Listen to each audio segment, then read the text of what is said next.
Hello student, मागच्या लेक्चरमध्ये आपण भारतीय समाजाचा परिचयामध्ये प्राचीन कालखंड पाहिला होता. आता त्यानंतर आपल्याला आज मध्ययुगीन कालखंड पाहायचा आहे.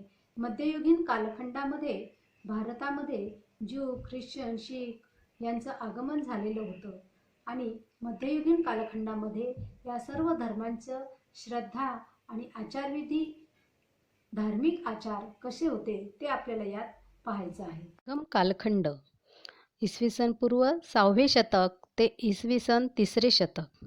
दक्षिण भारतातील जे तामिळनाडू आणि केरळ हे जे प्रदेश होते, या प्रदेशातील तामिळ कवी आणि साहित्यिक एकत्र आले म्हणून याला संगम कालखंड असं म्हटलं जातं.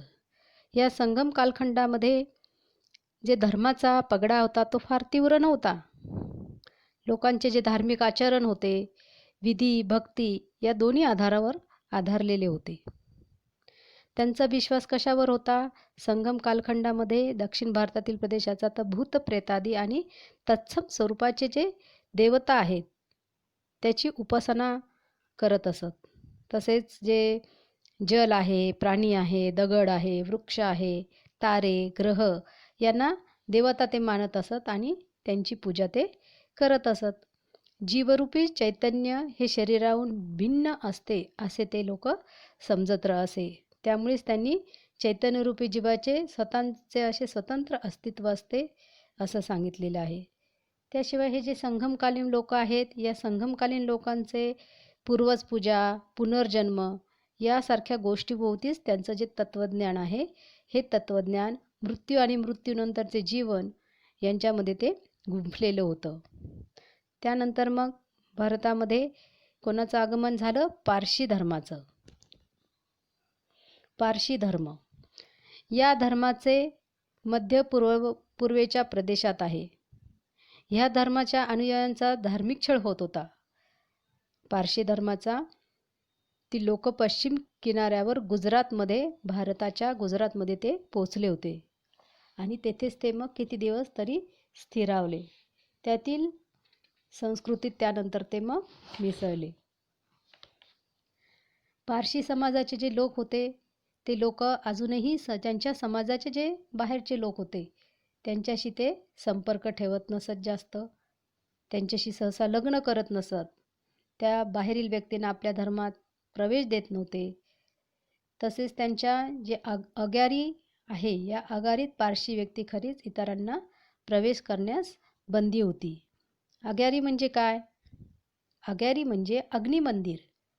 हे पारशी धर्माचं काय आहे? पूजास्थान आहे. तर या ठिकाणी ते इतर लोकांना या अगारीमध्ये प्रवेश देत नसत. प्राचीन धर्मापैकी आजपर्यंत टिकून राहिलेला धर्म म्हणजे कोणता आहे? तर हा पारशी धर्म. या पारशी धर्मामध्ये स्वर्ग आणि नरक अशा प्रकारचे हे चांगले आणि वाईट अशा ज्या ध्रुवीय संकल्पना आहेत ह्या त्या मध्यवर्ती मानत असत. पुन्हा अवेस्ता त्यांचा पवित्र ग्रंथचं नाव काय आहे? अवेस्ता. त्यामध्ये हे अहुर मजद हा विश्वाचा निर्माता असून आशा म्हणजेच काय आहे? तर वैश्विक सत्याचा उगम असं ते म्हणत असत. तर हे पारशी धर्माची संख्या ही कशी होती? एकदम अल्प होती, कमी लोकसंख्या होती. पण तरी पण या पारशी धर्मामध्ये आपल्याला अनेक मोठे मोठे लोकांनी कामगिरी बजावलेली दिसते. यामध्ये हे पारशी धर्माचे जे लोक आहेत त्याच्यामध्ये आपल्याला दादाभाई नौरोजी, फिरोजशाह मेहता, फील्ड मार्शल साम मानेकशहा, माएस्ट्रो, झुबिन मेहता हे पारशी समाजामधील प्रसिद्ध व्यक्तिमत्व असलेले लोक होते. त्याच्यानंतर मोठे मोठे उद्योगांची उभारणी केली पारशी धर्मामध्ये लोकांनी. त्याच्यामध्ये आपल्याला आजही त्यांचे नावाजलेले उद्योगधंदे दिसून येतात. टाटा आहे, गोदरेज आहे, वाडिया आहे यासारखे. त्याशिवाय आपल्याला जी भारतामध्ये आण्विक सत्ता मिळवून दिली, त्या आण्विक सत्तामध्ये कोणी मोलाची कामगिरी केली तर डॉक्टर होमी भाभा हे सगळ्यांनाच माहिती आहे. तर हे सुद्धा पारशी धर्मामध्येच मोडतात. त्याच्यानंतर नानी पालखीवाला, सोली सोराबजी आणि फली नरिमान यासारखे कायदेपंडित जे समाजामध्ये प्रसिद्ध मानले जात असे हे सुद्धा पारशी धर्माचेच होते. म्हणजे अशा प्रकारे पारशी धर्माची ही संख्या ही अल्प होती, कमी होती, तरीसुद्धा त्याच्यामध्ये अनेक नावाजलेले उद्योगधंद्याचे आणि होमी बाबासारखे लोक आपल्याला दिसून येतात. आता आहे पारशी धर्माचा आपण आचारविधी आणि हे पाहिलं. आता ज्यू धर्माचं आचारविधी आणि श्रद्धास्थान कसे होते. तर हे भारतात आलेल्या धर्माच्या अनुयायांपैकी ज्यू धर्मीय लोक हे सर्वप्रथम होते. हिब्रू राजा सॉलोमन यांच्याबरोबरच व्यापारासाठी ते भारतात आले आणि कोचीमधील ज्या लोकांनी ज्या धर्माचा स्वीकार केला त्यांना कोची ज्यू असे नाव देण्यात आले. म्हणजे कोचीच्या किल्ल्यामध्ये आजही जे ज्यू सिनकॉंग पाहायला मिळतं आपल्याला, तिथं आजही दिसून येतं. ज्यू समाजाची सुद्धा लोकसंख्या ही कशी आहे, कमी आहे. तिथे पारशी धर्मामध्ये जसे कमी होती तशी ज्यू धर्मामध्ये सुद्धा लोकसंख्या ही कमीच होती. मुंबई आणि मिझोराम इथे बेने इस्राईल ज्यू हे समाज जास्त प्रमाणात दिसून येते. आणि या ज्यू धर्माचा कोणत्या धर्मग्रंथाचा नियम करतात ज्यू धर्मातील लोक, तर तोरा, या तोरा नियमांचं पालन करतात. त्याशिवाय ज्यू धर्म हा कसा आहे, एकेश्वरवादी आहे. जसं आपण प्राचीन कालखंडामध्ये पाहिलं, बौद्ध धर्म आहे, जैन धर्म आहे, हे कसे आहेत, एकेश्वरवादी आहेत. तशाच प्रमाणे मध्ययुगीन कालखंडामध्ये सुद्धा हा जो ज्यू धर्म आहे हा ज्यू धर्म एकेश्वरवादी आहे. देवाच्या प्रेषितांचे जे आगमन अजून व्हायचे आहे अशी ही धर्मीयांची श्रद्धा आहे. शबात हा त्यांचा पवित्र विधी आहे. मानवी इतिहासामध्ये जे अनवणित छळ केला गेला हे या समाजाचं हे आपल्या सर्वांना माहीतच आहे. त्याच्यानंतर वंशविच्छेदाची भट्टी याच्यामध्ये त्यांनी सांगितलं की होलिकॉस्ट हा 1945 पासून इंग्रजी शब्द आला आणि या शब्द युरोपमधील लाखो जे ज्यू धर्माचे जिप्सी, समलैंगिक, समाजवादी, साम्यवादी आणि इतर लोक यांना काय केलेलं होतं, जिवंत चालण्यात आलेलं होतं. आणि त्या घटनेचा जो निर्देश करण्यासाठी हा होलोकॉस्ट हा शब्द वापरण्यात आला. दुसऱ्या जे जागतिक महायुद्ध होतं हे नाझी राजवटीने घडवलं आणि भट्टीत जिवंत जाळण्यात आलेल्यांची संख्या सुमारे 11 दशलक्ष इतकं त्यावेळेस होतं. म्हणजे ज्यू धर्मामध्ये हे होलोकास्ट जे इंग्रजी शब्द हा आहे याच्यामध्ये हे अशा प्रकारे हे लाखो ज्यू लोक त्याच्यामध्ये दिसून आले आपल्याला. ज्यू लोकांची स्वतःचं असं भूमी नव्हती, जागा नव्हती, त्यामुळे ते एकाच ठिकाणी राहत नव्हते. भारतामध्ये वेगवेगळ्या खंडामध्ये कुठेही ते राहत असत. त्यानंतर मग ख्रिश्चन धर्मामध्ये येशू ख्रिस्त यांचे शिष्य सेंट थॉमस होते. त्यांनी मलबारच्या किनाऱ्यावर ख्रिश्चन धर्म घेऊन गेले. ख्रिस्तांच्या अनुयायांना काय ख्रिश्चन म्हणून ओळखण्यात येते. सेंट थॉमस यांनी काय केलं, मलबारमधील जे स्थानिक अनुयायी होते त्या अनुयायांना घेऊन गेले आणि तिथे त्यांना सिरियन ख्रिश्चन असं म्हटलं जाऊ लागलं. ख्रिश्चन धर्म हा ज्यू धर्माप्रमाणेच कसा होता, एकेश्वरवादी होता. त्यांचं ख्रिश्चन धर्माचं जे जीवनाबद्दलचं जे दृष्टिकोन होतं हा सरळ म्हणजे एकरेषीयच होता. प्रत्येकाला एकच जन्म मिळतो, जन्मातील त्यांच्या वर्तणुकीच्या आधारे स्वर्गात प्रवेश मिळतो, हा त्यांचा निवाडा केलेला होता. हा विचार त्यांच्या श्रद्धा प्रणालीच्या मुळाशी होता. प्रेम हे काय होतं, ख्रिश्चन धर्माचं तत्व होतं. सर्व ख्रिश्चन धर्मांच्या मनात जे येशू ख्रिस्त होते या येशू ख्रिस्तांच्या मृत्यू आणि पुनरुत्थान याबद्दल विश्वास होता. ख्रिश्चन धर्माचा वसाहतवादी काळ होता. त्यामध्ये ख्रिश्चन धर्माचा मग भरपूर असा प्रभाव त्यांचा होता. मलमूर येथील सिरोमलबार चर्चमध्ये सेंट थॉमस यांनी काय केलं, प्रतिष्ठापित केलेला हा क्रूस आहे.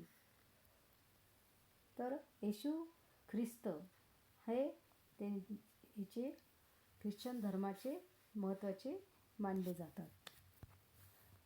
त्याच्यानंतर मग इस्लाम धर्म. इसवी सनच्या 6व्या शतकात इस्लाम धर्माचे भारतामध्ये आगमन झाले. हा धर्मसुद्धा ज्यू ख्रिश्चन या धर्माप्रमाणेच कसा होता, एकेश्वरवादी होता.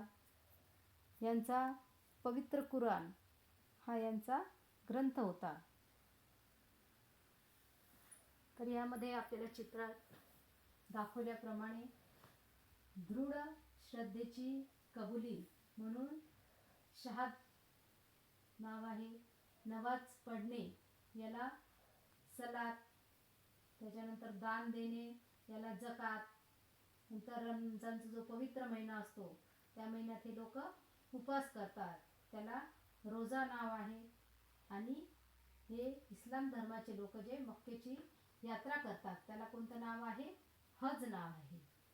तर अनेक मुस्लिम जे सत्ताधीश होते त्यांनी काय केलं, इस्लामचा प्रसार करण्याचं कार्य केलं.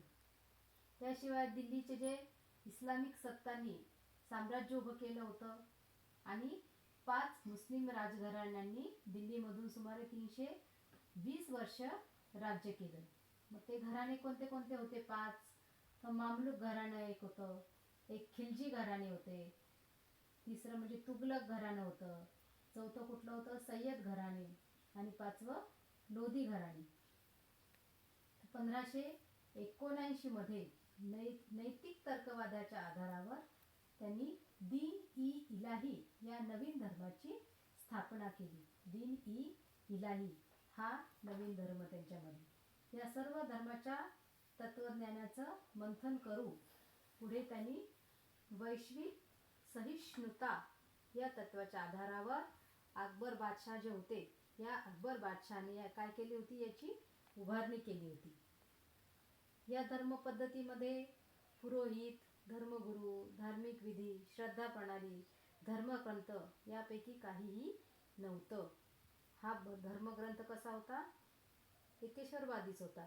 त्याशिवाय पवित्र ग्रंथातील शिकवणीचे सार या धर्मामध्ये आपल्याला दिसून येते. तर ख्रिश्चन धर्मप्रसारक शैक्षणिक सामाजिक सेवेसाठी ओळखले जात. तसंच मुस्लिम, ज्यू, ख्रिश्चन हे विविध जे धर्म होते हे धर्मांच्या सामाजिक संबंधातून नंतर मग धर्मांतरे झाली. त्यानंतर आपल्याला पाहायचं आहे शीख धर्म. शीख धर्माचा उदय हा 15व्या शतकामध्ये झाला. शीख धर्माची स्थापना कोणी केली हे तर आपल्याला माहीतच आहे सर्वांना, गुरु नानक यांनी केली. त्यांचा प्रसार हा पंजाबमध्ये झाला. या धर्मामध्ये सुद्धा जातीवर आधारित उच्च नीचता जी होती तिला स्थान नव्हतं. त्याशिवाय प्रत्येकाच्या समानतेला शीख धर्मामध्ये मान्यता होती. जातपात, उच्च नीचता या गोष्टीला ते थारा नव्हतं, स्थान नव्हतं. श्री गुरु ग्रंथ साहिब हा त्यांचा पवित्र ग्रंथ होता. शीखांचे जे 10 गुरु आहे, या 10 गुरूंनी केलेला उपदेश हाच शीख धर्मियांच्या श्रद्धा प्रणालीचा पाया आहे असं म्हटले जाते. त्याशिवाय शीख धर्मामध्ये आपल्याला पंचकार दिसून येते. चित्रामध्ये दाखवल्याप्रमाणे हे पंचकार कोणते आहेत, किरपान आहे, कचेरा, केश, कडा आणि कंगा. या पंचकाराला शीख धर्मामध्ये महत्त्व आहे. त्याशिवाय शीख धर्मामध्ये लंगर याला महत्त्व आहे. लंगर कशाला म्हणायचं, तर लंगर म्हणजे काय, तर त्या ठिकाणी लंगर म्हणजे काय, तर जे त्या 16व्या शतकामधील जे संस्थापक गुरूंनी त्याला लंगरला संस्थापक रूप दिले.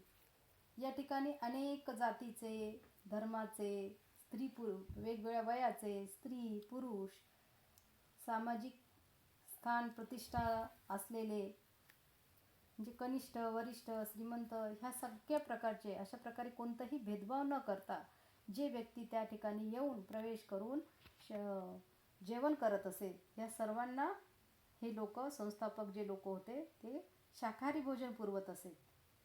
तर हे जेवण करत असे यालाच शीख गुरुद्वारामध्ये काय म्हणतात तर लंगर असे म्हणतात. तर ह्या गुरुद्वारामध्ये हे लंगरचं काम किंवा तिथे जे सेवा करणारी लोक आहेत त्या स्वयंसेवकांना काय म्हणतात सेवादार. ते ह्या शीख धर्माचं जे वर्तन होतं हे वर्तन कसं होतं ते एकदम सौम्य होतं. सौजन्याने ते वागत असत. लोकांची सगळ्यांची काळजी घेत असत. येणाऱ्या जाणाऱ्यांचं अगत स्वागत भगत करत असे. प्रत्येक व्यक्ती तिथे जेवल्याशिवाय बाहेर पडत नसे. म्हणजे अशा प्रकारे तिथे आपल्याला शीख धर्मामध्ये समानता ही श्रद्धा प्रणाली त्याच्या समानतेचा श्रद्धा प्रणाली ही जास्त दिसून येते. त्याच्यानंतर मग धर्म पद्धतीतील बदल घडून आले. हे धर्म मध्ययुगीन कालखंडामध्ये झाले. त्याच्यानंतर मग त्याच्यामध्ये आपल्याला मध्ययुगीन कालखंडात भक्तितत्वाला प्राधान्य देणाऱ्या चळवळी उदयाला आल्या. हिंदू धर्म पद्धतीमध्ये सुद्धा मोठ्या प्रमाणावर बदल घडून आले. भक्तिपंथ भारतातील विविध प्रदेशामध्ये उदयाला आले. हे भक्तिपंथ काय करू लागले अतिरेक धार्मिक विधीचा जे अतिरेक होऊ लागला होता त्या अतिरेकावर टीका करू लागले. म्हणजे धार्मिक विधीसाठी जास्त पैसा खर्च होत होता, जास्त वेळ जात होता, म्हणून त्यांनी भक्तिपंथामध्ये अशा प्रकारे साधेपणा यावर भर दिला. परमेश्वर जे आहे याच्या पुढे आपण सर्वजण समान असतात, समान आहे अशा प्रकारचे हे जे सर्व धर्म आहे या धर्माला न मानता सर्वजण आपण परमेश्वरापुढे समान आहोत हे आग्रहाने त्यावेळेस मांडण्यात आले. कीर्तन आणि अखंड नामस्मरण जे आहे याला जास्त महत्त्व देण्यात आले. संत कमी जे होऊन गेलेले होते त्यांच्या भक्ती कामगिरीमुळे भक्ती परंपरेतील जे कीर्तन होतं, अखंड नामस्मरण होतं, ह्या दोन ज्या गोष्टी होत्या ह्या समाजाच्या सगळ्या स्तरांमध्ये रुजल्या गेल्या. म्हणजे सर्व समाजामध्ये अशा प्रकारे कीर्तन आणि अखंड नामस्मरणाला मध्ययुगीन कालखंडामध्ये महत्त्व प्राप्त झालं. भक्तितत्वावर भर देणाऱ्या इस्लाममध्ये सुफी पंथही याच काळामध्ये उदयास आला. त्याशिवाय मानवतेची एकता आणि अल्लाह या सर्वांचे समान स्थान या तत्वांना महत्त्व दिलं. पुन्हा कबीर, रहीम, गुरु नानक ह्या संत महात्माचे भारतभर भक्ती चळवळ सुरू झाली याला स्थान होतं. त्यानंतर कबीर, रहीम यांनी अंधश्रद्धेवर जी आधारलेली प्रथा होती, मूर्तिपूजा होती, तीर्थयात्रा लोक करत असे याला त्यांनी निषेध केला. त्याशिवाय गुरु नानक यांनी काय केलं जाती व्यवस्था आणि धार्मिक विधी, मूर्तिपूजा यांना ते मान्य नव्हतं. त्यानंतर मग आहे महाराष्ट्रातील भक्ती चळवळ. महाराष्ट्रामध्ये सुद्धा भक्ती चळवळीचा उगम इसवी सनच्या 13व्या शतकात झाला. तर हा शतक कोणाचा होता तर संत ज्ञानेश्वर यांच्या काळामध्ये. पंढरपूरचा विठोबा हे दैवत या चळवळीचा केंद्रबिंदू होता. संत नामदेव, संत ज्ञानेश्वर हे कसे होते इसवी सन 1270 ते 1350 यामध्ये समकालीन होते. उपवास, तीर्थयात्रा आणि सर्व प्रकारचे जे धार्मिक बाह्योपचार होता हे धार्मिक बाह्योपचार त्यांना मान्य नव्हतं. कोणी उपवास करायचा नाही, तीर्थयात्रा करायची नाही किंवा कुठलेही जे बाह्योपचार यज्ञविधी वगैरे आहे, जप तप आहे या गोष्टी त्यांना मान्य नव्हत्या. त्यावर त्यांनी काय केलं टीका केली. तर अशा प्रकारे हे मध्ययुगीन कालखंडामध्ये या सर्व धर्मियांचा ह्याच्यावर कसा धार्मिक आचार आणि श्रद्धा प्रणाली कशी होती, त्याचा पगडा कसा होता हे आपण पाहिलं. आता भारतीय स्त्रियांचे सामाजिक स्थान कसे होते हे आपल्याला पुढच्या तासिकामध्ये बघायचं आहे.